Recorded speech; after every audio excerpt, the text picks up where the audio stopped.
Iya, kayaknya iya, karena anak-anak kan masing-masing ada di warung menyiapkan untuk, jualan gitu.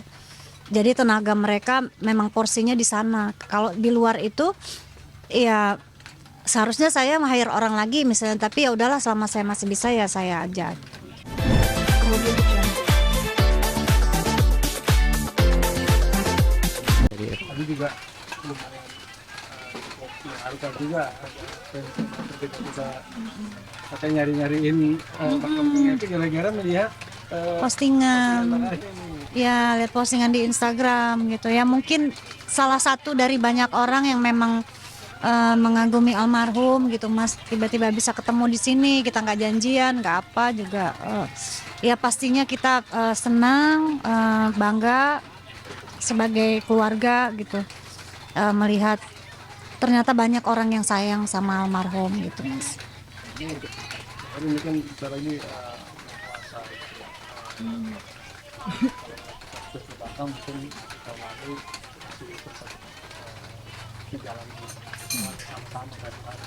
Iya. Dan tahun ini tanpa almarhum gitu. Dan seperti Mbak tadi maksudnya ya, menjalani ini semua gitu dengan kuat gitu. Ya pastinya berat ya Mas, berat banget, masih kayak aduh, kayak merasa masih ada gitu, bukan tidak ikhlas, bukan tidak mengikhlaskan, tapi kayak benar-benar masih ada gitu dan kehilangan sekali. Dan saya nggak tahu nih pada saat hari pertama puasa sahur kayak apa rasanya gitu. eh Ya paling saya apa sih, doa, nangis, tapi ya hidup harus berjalan gitu Mas, hidup harus tetap berjalan, puasa juga nggak akan bisa diundur, akan tetap berjalan gitu. Jadi ya saya harus menguatkan diri gitu bahwa ya inilah hidup, bahwa ada hidup ada mati gitu. Harus mencerna dengan baik gitu, memahami bahwa itulah kehidupan gitu. Jadi ya pastinya sedih. Bentar lagi nih, kadang saya tuh menghitung, aduh bisa mundur nggak ya nih puasanya, bisa mundur nggak ya sampai saya tenang gitu, sampai saya ikhlas gitu, sampai saya ini. Cuman kan itu hanya perasa saya yang berkecamuk yang tidak dirasakan oleh orang lain gitu Mas. Kalau nggak Mas Dwi mungkin dengan ikut menguatkan juga nanti supaya ya harus tetap menjalani semuanya, harus menguatkan semuanya, apalagi kan yang mungkin kita tahu puasa biasanya memang selalu ya hari jualan takjil apa itu nggak pernah hilang tuh kan, itu selalu ada di situ gitu. Nah, gimana sih kan? Iya, momen Ramadan sampai Lebaran itu biasanya momen yang paling sering ketemu sama Papap ya. Jualan di warung, ikut bareng-bareng. Jualan tahun lalu persis sama anak juga ya, Papap gendong Abizar. Waduh, itu mungkin momen yang nanti gak bakal hilang gitu. Mungkin rasanya ya dengan mengenang Papap ya. Sekarang komunikasinya kan hanya bisa lewat doa. Gimana mendoakan Papap, minta kepada Allah Subhanahu wa taala biar ya semuanya komunikasinya lewat doa, nggak bisa interaksi secara langsung. Jadi ya begitu ya, intinya selama tujuannya berdoa untuk Papap ya itu yang harus terus diulang, jangan sampai dilupain dengan doa gitu. Jadi mungkin dari pas mau masuk juga pikir mungkin akan pemetaan dagangnya akan seperti apa gitu. Dan maksudnya kan itu yang selalu ada. Wah biasanya dia, Banget gitu. Gitu saya tahu. saya tuh suka kalau mau bazar tuh saya ngasih list, oke Pi tugas kamu kesini kesini kesini, kamu kesini cari ini kesini, oke siap berangkat. Aku baru ngomong mau apa gitu, tahu-tahu udah ada gitu. Gercep dia, makanya dia bilang saya bertugas mencari yang kurang-kurang katanya gitu.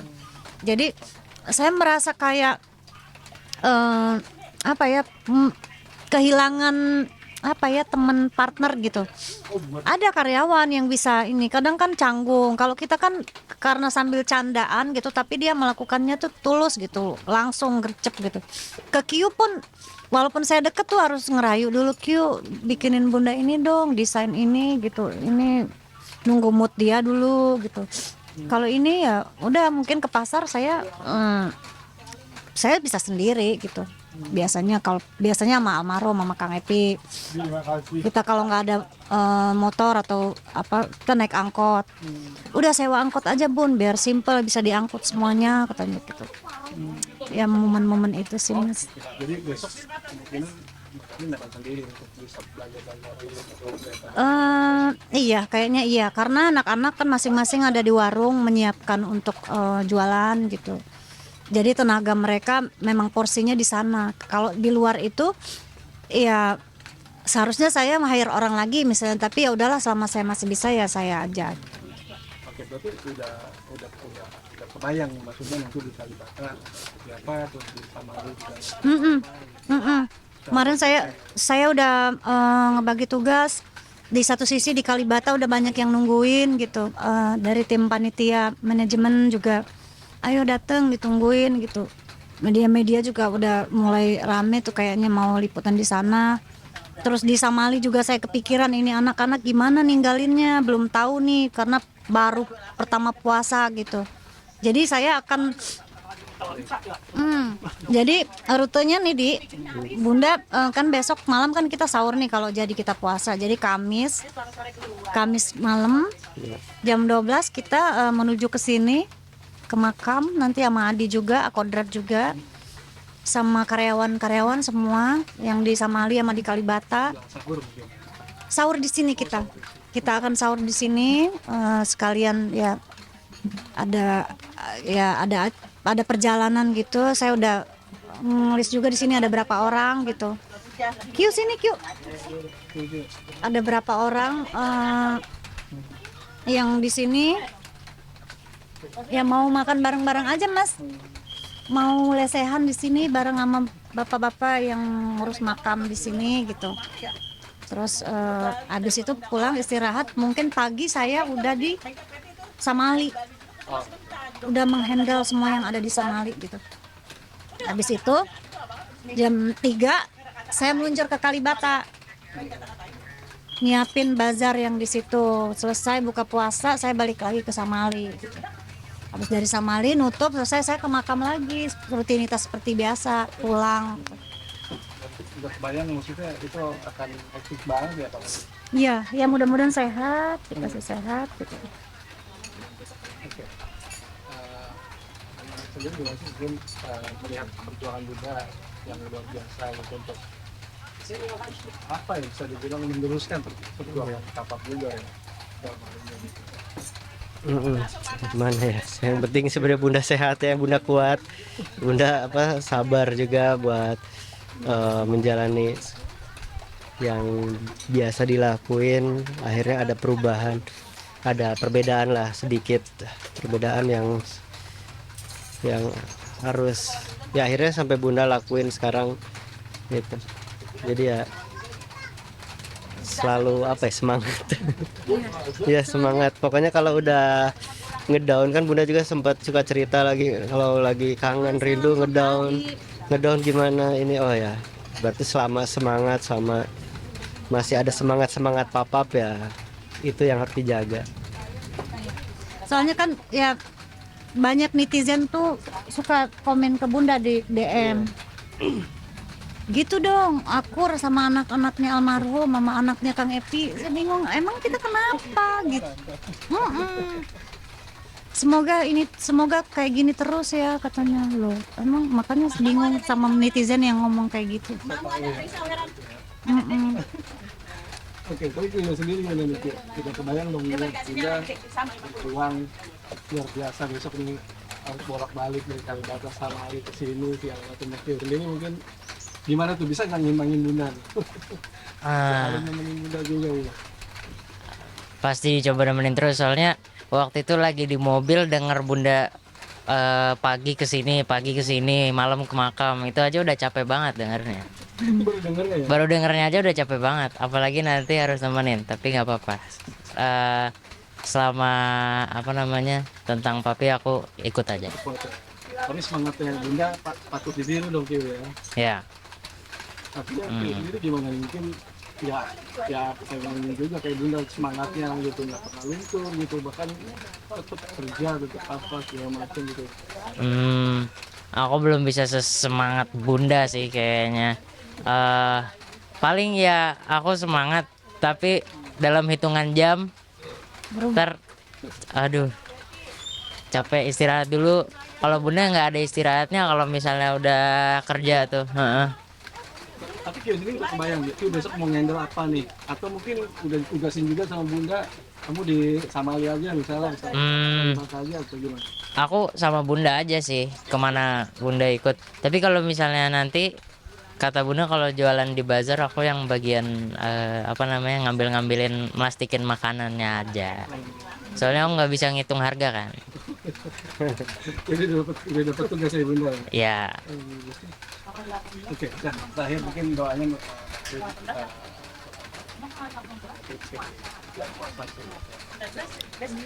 Iya, pastinya doanya semoga untuk kita, Adi, anak-anaknya, semua keluarga yang ditinggalkan, saya, Kiu, kita semuanya dikasih kesehatan, mudah-mudahan bisa menjalankan ibadah puasa ini dengan diberi sehat, umur panjang, eh, silaturahmi kita semakin hangat gitu sama keluarga dari papi, keluarga dari Garut, keluarga di Palembang juga gitu.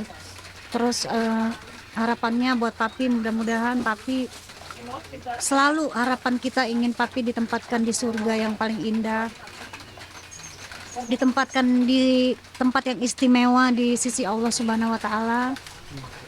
Terus tadi dapat cerita dari Adi, oh begitu ya, akhirnya bunda baru memahami gitu bahwa papap itu katanya belum di surga ya. Ya semua kan lagi menunggu masa fase menunggu kan. Semuanya kan setelah kiamat nanti dibangkitkan kembali baru ditimbang amal masuk surga neraka. Papap ini masa-masanya menunggu, dan tempat ruang tunggunya itu tergantung doa dari orang-orang yang masih ada, keluarga, anak-anaknya, pasangan, dan semua orang yang mendoakan itu menjadi fasilitas lah buat almarhum di ruang tunggu itu. tubuhnya maksudnya di alam kubur. Iya, betul. Di alam. Tapi mungkin almarhum Rafi sendiri udah merasakan nikmat surga dalam kubur kan? Iya. Ada tuh ya. Ya, dibangunkan. Makanya diberi keteduhan, diberi kesejukan, nggak pengap dan nggak paling itu. Tadi sedikit cerita-cerita. Oke, tapi mungkin sudah sedikit agak juga Bakari mungkin ya ada ceritakan juga. Iya, karena kan selama ini kan kita saya kan ingin meneruskan amal jariah untuk almarhum gitu, entah dengan cara apa gitu, hanya kita aja yang tahu gitu. Terus ngobrol tadi sama Adi, oh berarti kalau kita memberikan mendoakan, katanya tadi kan yang baik itu adalah mendoakan yang akan nyampe gitu. Terus kalau misalnya kita begini lalu begini doanya apakah akan berkali lipat gitu? Oh iya, berkali lipat gitu. Akhirnya menjadi semangat buat saya untuk pengen terus mendoakan dan pengen terus berbuat baik untuk almarhum gitu. Akan ngelakuin apa aja untuk dia supaya makin banyak doa yang dikirimkan untuk almarhum. Karena dengan cara itu kan. Kemudian